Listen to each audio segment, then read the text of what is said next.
Hello guys, welcome back to Gautami Shekhar official.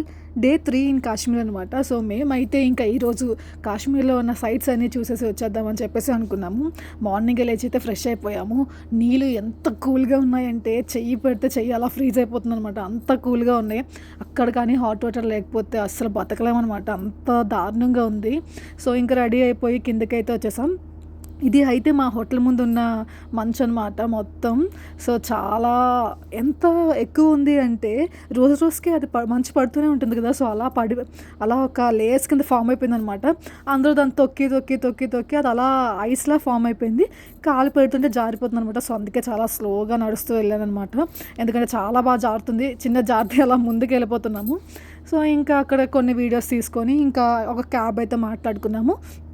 And ఒకవేళ మీరు ఎప్పుడైనా కాశ్మీర్ వెళ్తే ఇలా క్యాబ్స్ ఏమైనా మాట్లాడినప్పుడు వాళ్ళైతే చాలా ఎక్కువ కాస్ట్ చెప్తారు. బట్ మీరు కొంచెం చాలా లో నుంచి స్టార్ట్ చేయాలి, లేదంటే మీరు తప్పకుండా మోసపోతారనమాట. సో మేమైతే చాలా లో నుంచి స్టార్ట్ చేస్తే మాకైతే ఆ డే మొత్తానికి 3000కి క్యాబ్ దొరికిందనమాట. సో మనం ఏ ప్లేసెస్కి వెళ్ళా ఆయన తీసుకెళ్తారు. ఇంకా అతన్నే అడిగితే ఒక మంచి రెస్టారెంట్ ఏమైనా ఉంటే ఆపనే టిఫిన్ చేసి స్టార్ట్ అవుదాము అంటే ఒక రెస్టారెంట్ దగ్గర అయితే ఆపారు. సో అక్కడ ఇల్లులు అయితే చాలా బాగున్నాయి. రెస్టారెంట్ ఆపోజిట్లోనే ఒక మంచి ఇల్లు అయితే ఉంది. దాన్ని కూడా యూజ్ చేసి కొన్ని ఫొటోస్ అండ్ వీడియోస్ తీసేసుకున్నాం. ఏదైనా మనకి మంచిది దొరికితే మనం అలాంటివి చేయకుండా ఉన్నాం కదా, ఫొటోస్ వీడియోస్ తీయకుండా. సో ఇంకా లోపలికి అయితే వెళ్ళిపోయాము. అక్కడ మేము హీటర్ ఆన్ చేయమంటే ఈవెన్ గ్యాస్ కూడా గడ్డ కట్టేసిందంట. కొంచెం టైం పడుతుంది అన్నారు. సరే అని చెప్పేసి ఇంకా కూర్చున్నాం. ఆర్డర్ అయితే ఇచ్చేసాము. ఇక్కడ ఫుడ్ కూడా మాకు చాలా బాగా నచ్చింది. ఇంకా తినేసి వెంటనే బయటకు వచ్చేసాము. అక్కడ నుంచి మేమైతే ఫస్ట్ గుల్మర్గ్ వెళ్దాం అనుకున్నాము. గుల్మర్గ్ వెళ్ళాలంటే లైక్ కార్ టైర్స్కి చైన్స్ ఉండాలంట. సో మా కార్కి అయితే లేదు. సో అక్కడ నుంచి వేరే ఒకటి మాట్లాడుకొని వెళ్ళాము.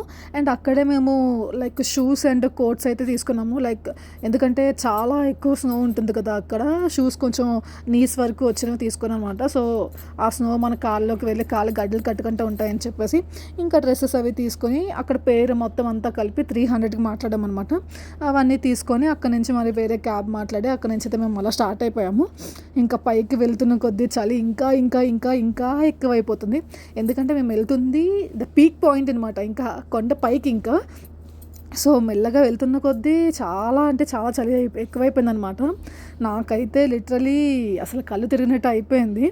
చాలా వరకు తట్టుకున్నాను. అక్కడికి వెళ్ళాక మంచు దగ్గర మేము యాక్చువల్గా శారీస్ కట్టుకున్నాం కదా, దాంతో కొన్ని రీల్స్ చేసాము. రీల్స్ చేశాక ఇంకా చాలా ఐ థింక్ ఆ రోజు డిగ్రీస్ -3 ఆర్ -10 ఉంది, సరిగ్గా నాకు గుర్తులేదు. సో ఇంకా మీరు చూస్తే మీకు అర్థమవుతుంది. ఇంకా అంత కూల్లో అస్సలు ఉండలేకపోయానమాట. ఇంకా వెంటనే కొంచెం కలుతున్నట్టు అనిపించగానే మేము ఇంకా కార్లోకి వస్తాము. ఇంకా ఎక్కువ ఏం తీసుకోకుండా వచ్చేసి ఇంకా కార్లో కూర్చున్నాము. అలా కొంచెం వేడివేడిగా కాఫీ తాగాక అప్పుడు నాకు సెట్ అయింది. అండ్ ఇక్కడ కూడా నడుస్తున్నప్పుడు అసలు జారిపోతుంది. నన్ను చూడండి ఒకసారి ఎలా జారుతున్నానో. పైన అడిగేస్తే కిందకి వెళ్ళిపోతుంది మొత్తం అంతా.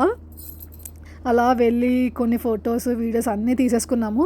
అక్కడ కూడా ఏంటంటే చాలామంది స్కేటింగ్ ఇవన్నీ చేస్తూ ఉంటారు కదా, అసలు ఫొటోస్ తీసుకోవడానికి కూడా తోసుకుంటూ వచ్చేస్తున్నారు. అసలు మనుషులు ఉన్నారని కూడా చూసుకోవట్లేదు, అలా తోసేస్తున్నారు.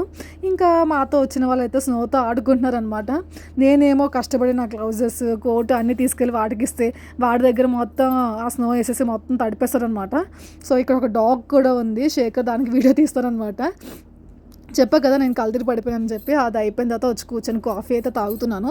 ఆ కాఫీ తాగాక నాకు బాగా సెట్ అయిందనమాట. తర్వాత ఇంకా అలా కొంచెం సెట్ అయిన తర్వాత ఇంకా కార్ ఎక్కడైతే పార్క్ చేసామో అక్కడే ముందు కొన్ని ఫొటోస్ తీసుకున్నాం అనమాట. ఎందుకంటే లోపల శేఖర్ నేను కలిపి అసలు ఫొటోస్ తీసుకోలేదు, నేను ఒక్కదానే తీసుకున్నాను ఒక వీడియో. ఇంకా వీడియో తీసుకోగానే నాకు కొంచెం నీరసం అనిపించి నేనైతే లోపలికి వచ్చాను. ఇంకా శేఖర్ వాళ్ళందరికీ ఫొటోస్ తీస్తే నువ్వు కూడా రా మనం తీసుకుందాము అని చెప్పి అన్నారు. సర్లే అయితే ఒక ఫోటో తీసుకొని వచ్చేస్తానని చెప్పి ఇంకా బయటకు వచ్చి ఫొటోస్ అయితే తీసుకున్నాను. ఇంకా వెంటనే లోపలికి వస్తాను అనమాట. ఇంకా ఇది గుల్మర్గ్ అని మొత్తం అంతా కవర్ చేసిన తర్వాత అయితే మేము నెక్స్ట్ ఇంకొక లొకేషన్కి వెళ్ళాలి కదా. అక్కడ నుంచి డ్రంక్ ఫ్రోజన్ వాటర్ ఫాల్స్ అనమాట. అది ఏంటంటే వాటర్ ఫాల్స్ ఉంటుంది, అది మొత్తం ఫ్రీజ్ అయిపోయి ఉంటుంది అనమాట. అక్కడికి వెళ్దాము అని చెప్పేసి అనుకున్నాము. అది అంటే మా ప్లాన్లో మా నెక్స్ట్ లొకేషన్ అదనమాట. సో మేము అక్కడికి కూడా వెళ్ళిపోయాము.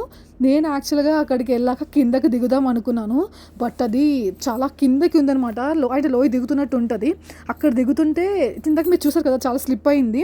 సో అలా స్లిప్ అయిపోతుంది. అక్కడ కొంచెం పెద్ద పెద్ద రాళ్ళు ఉన్నాయన్నమాట. స్లిప్ అయిపోతుంది, వద్దులే మళ్ళీ నేను పడిపోతా అంటే ఆల్రెడీ వెళ్ళిన వాళ్ళు అంతా స్లిప్ అయి పడుతున్నారన్నమాట. నాకు అంత రిస్క్ చేయాలి అనిపించలేదు. సో నేను ఇంకా పైనే ఉన్నది చూస్తున్నాను అనమాట. చూసారు కదా వాటర్ ఫాల్స్ మొత్తం ఫ్రీజ్ అయిపోయి ఉంది. సో కింద మాత్రం వాటర్ ఫ్లో అవుతూ ఉంటుంది, మీరు చూడొచ్చు ఇందులో వీడియోలో. ఇంకా అలా కొంతమంది వెళ్ళి వీడియోస్ అయితే తీసుకుని, నేనైతే అమ్మో నా వల్ల కాదు అని చెప్పి పైన నించున్నాను. శేఖర్కి కూడా కిందకి వెళ్ళారు కదా, నన్ను వీడియో తీసాను అనమాట, నువ్వు కిందకి రావు కదా అని చెప్పేసి. ఇంకా అది అయిపోయిన తర్వాత మేము వచ్చేసాము. దారిలో వెళ్తున్నప్పుడు యాపిల్స్ అయితే మాకు కనిపించాయి. యాక్చువల్గా సీజన్ అయితే అక్టోబర్లో అంట. ఈ టైంలో అసలు యాపిల్స్ ఉండవు. అంటే లైక్ ఆ యాపిల్ చెట్టుకి ఒకసారి చూడండి మీరు, ఒక్క ఆకు కూడా లేదు, బట్ యాపిల్స్ అయితే ఉన్నాయి చిన్న చిన్నవి. సో ఇక్కడికైతే మేము వచ్చాము, జస్ట్ బాగున్నాయి కదా మన ఫొటోస్ తీసుకుందామని. నిజంగా అసలు ఆ కింద ఎన్ని యాపిల్స్ పడిపోయి ఉన్నాయో. ఇంకొకటి ఏంటంటే ఇక్కడ చెట్టుకున్న యాపిల్ తెంపితే పర్ యాపిల్ 500 కంట మనం పే చేయాలి. సో కిందనవే తీసానమాట. అసలు ఎంత బాగున్నాయంటే యాపిల్స్, నిజంగా అది టేస్ట్ చేస్తే ఎంత తీయగా ఉన్నాయో. నాకు తెలిసి ఇప్పటి వరకు నా లైఫ్లో మన వైజాగ్లో ఎప్పుడు ఇంత టేస్ట్ అయిన యాపిల్ అయితే నేను తినలేదు, అంత బాగున్నాయి. అండ్ ఇక్కడ సీజన్లో అయితే యాపిల్ కాస్ట్ చాలా తక్కువ ఉంటుందంట, పర్ కేజీ 10 రూపీస్ ఎంత ఉంటుందంట మా డ్రైవర్ అయితే చెప్పారు. నిజంగా అసలు ఎంత బాగున్నాయి టేస్ట్ కానీ ఆ కలర్ కానీ. మనకైతే ఇక్కడికి వచ్చేవన్నీ కలర్స్ వేసేసి ఇవన్నీ ఉంటాయి, బట్ అక్కడైతే అలా కాదు, చాలా బాగుంది.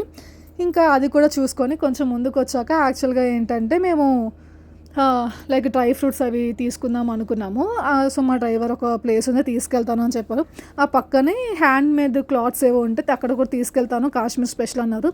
అక్కడ కూడా వెళ్ళాము, అక్కడ అన్నీ చూసాం, బట్ మాకేం నచ్చలేదు.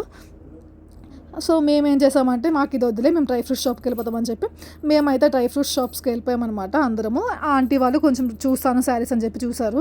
మేమైతే ఇంకా డ్రై ఫ్రూట్ షాప్కి వచ్చేసాము. అండ్ అక్కడ కూడా అసలు డ్రై ఫ్రూట్స్ కూడా చాలా బాగున్నాయి, కానీ కాస్ట్ అయితే నాకేం అంత అనిపించలేదు, సేమ్ అలానే ఉంది. అవన్నీ చూసుకొని వచ్చేసేసరికి మేము ఇంకొక హోటల్ అయితే మారిపోయాము, ఎందుకంటే ఆ హోటల్ మేము వెకేట్ చేస్తామన్నమాట. సో ఆ హోటల్కి దగ్గరలోనే హోటల్ న్యూ మమతా అని చెప్పి ఒక కొత్త హోటల్ అయితే కట్టారు, అది కూడా చాలా బాగుంది. అండ్ ఇక్కడ రూమ్స్ అయితే మేము ముందు స్టే చేసిన రూమ్ కన్నా ఇది చాలా బాగుంది. అసలు బాల్కనీ నుంచి లొకేషన్ అబ్బా అదుర్స్, అసలు చూస్తే ఎంత బాగుందో. ఆ చలిలో మనం బయటికి వెళ్ళలేకపోతున్నాం కానీ, బట్ చాలా బాగుంది.